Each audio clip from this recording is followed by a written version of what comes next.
D'abord, il faut saluer le fait que cette initiative vienne d'abord et avant tout des étudiants. Ce n'est pas si souvent que les étudiants prennent ce genre d'initiative et nous sommes, nous enseignants, extrêmement en demande d'un contact avec les étudiants.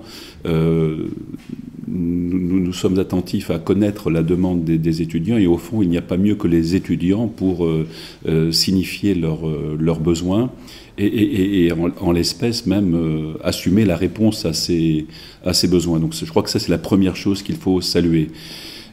Qu'en outre, des étudiants en droit prennent l'initiative de sortir de la faculté de droit, alors là, c'est carrément un véritable bonheur.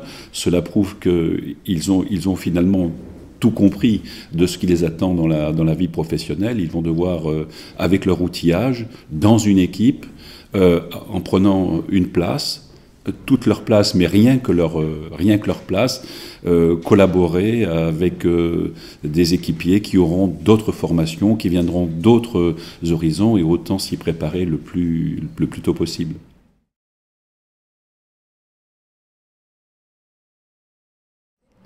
Je crois que cette ambition d'une professionnalisation n'est pas une ambition nouvelle. Cela a toujours été un besoin que l'on ressent confusément. La véritable question, c'est de savoir où placer ce besoin de professionnalisation et comment y satisfaire. Il est évident que le savoir juridique nécessite une expertise technique et que l'objectif, évidemment, c'est d'arriver à se servir de cette expertise technique dans le monde professionnel.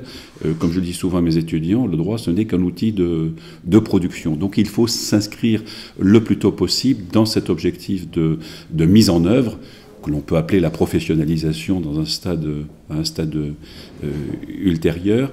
Et l'initiative qui a été prise ici d'une rencontre, d'échanges avec des professionnels est la meilleure manière possible de s'accoutumer à ce qui attend le juriste ensuite dans sa vie professionnelle.